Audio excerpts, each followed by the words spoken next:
Hello, my name's Karl Hinrichs with HK Laundry Equipment, and we are the laundry experts. Today we're going to be talking about the difference between a coin-operated laundry and a card-operated laundry. HK is in a unique position because we actually own and manage laundromats of our own, and we not only have card-operated stores, but also coin-operated stores.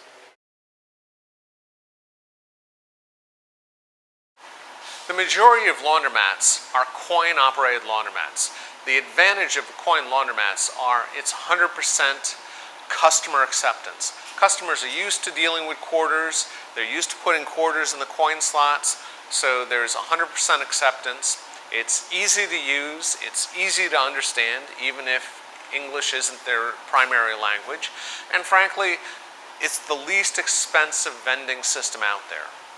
So there's tremendous amount of advantage in just going with coin laundry, and they're by far the majority of most of the laundromats in the United States. They're coin-operated laundromats.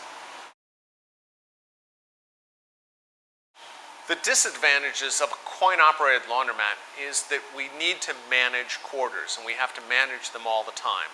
As I mentioned before, people are always recycling quarters through the laundromat. We're putting bills into the bill changer, we're getting quarters, we're cycling through the washers and dryers. So as an owner and operator, what we need to do is keep on collecting the coin, counting it, putting it back into the bill changers. So this is the constant extra labor of just handling quarters. In addition to that, we run into quarter jams, where lint or any obstruction in the drop coin mechanism creates more repairs for us. We also have problems where customers are walking out the door with quarters. So that means the laundromat owner has to keep on going to the bank and replacing the quarters into his stockpile here.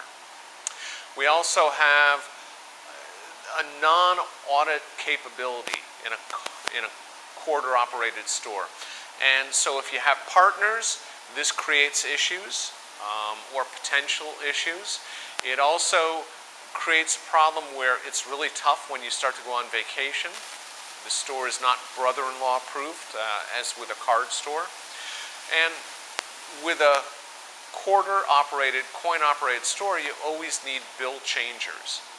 We always need to make sure that bill changers, and not only one, but two, are working and that they have the means to give your customers quarters. Because if the changers go out of order, then the problem is that the customer doesn't walk into your store with $12 or $14 or $15 worth of quarters in their pocket. They will go elsewhere to go to another store which does have change capability. The other, probably the most important thing that people don't even really think about is that in the bill changer itself, you've got inventory tied up. You've got an inventory of quarters, okay? $1,600 in quarters, $3,200 in quarters, even more, just tied up, captive all the time. It is part of doing business, and the quarters are just stuck there in that environment. The other problem with a coin-operated store is that if you're in a tough, rough and tumble area, a neighborhood, you have potential for burglary and vandalism risks.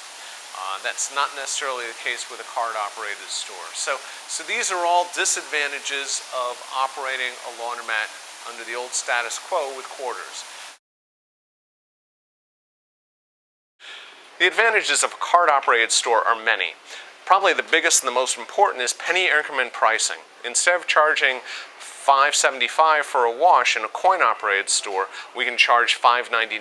We aren't stuck to the quarter increment pricing. We can go with penny increment pricing, and that's huge. It also means that we can change our prices much more frequently depending on the cost of our utility and our rent costs. We also have 100% auditability with a card system. This allows us to have partners without any real reservations that we may have a silent partner among us. We also have customer loyalty. Once a customer has value on the cards, they're going to keep on coming back and keep on using the same laundromat time and time again. There are labor savings where we don't have to deal with quarters anymore. There are no money boxes in the store, so we don't have to collect each machine 2 or 3 times a week. We don't have a bill changer that we have to worry about, and we don't have to worry about either depositing quarters or buying quarters from the bank. We also have a float. A float is nothing more than where people put in more value on the card, but they don't use that amount of money when they wash. So there's a residual amount of money still available on the card. We also have promotions. There are many, many different promotions that we can do with a card-operated store. Much more than we can even envision with a coin-operated store. There's big bill bonus, where somebody puts in a $50 or $100 bill, they get a bonus on that, because we know that they aren't going to use that amount of money in one sitting in the store.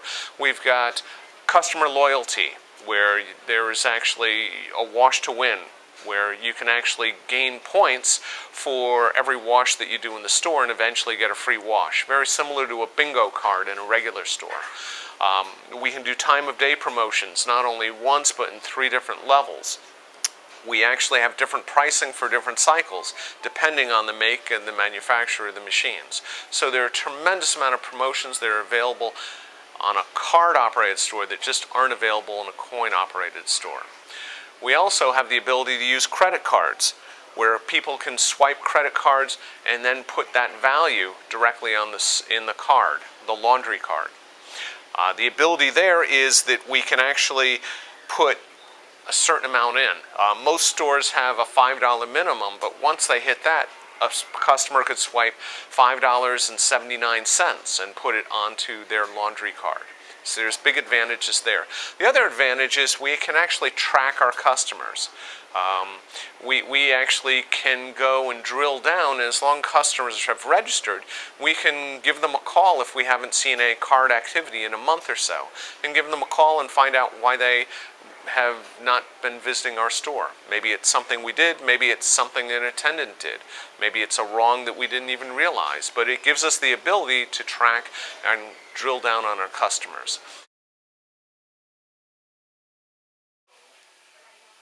So in summary, from my perspective, we see that the negatives for a card system are that they can be expensive.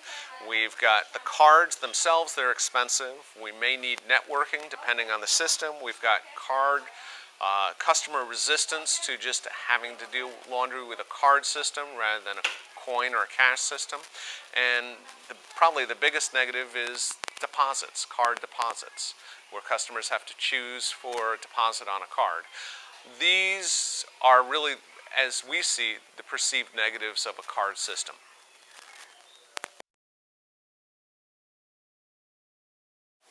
My name is Karl Hinrichs with HK Laundry Equipment, and we are the laundry experts. Hopefully you found this video between the coin-operated and the card-operated laundry systems of interest. We spent considerable time and energy to produce this video, and we feel it's our responsibility to help educate the public on different laundry issues. Please send your comments and suggestions to us, or you can email me at karl@hklaundry.com. That's Karl with a K. Thank you.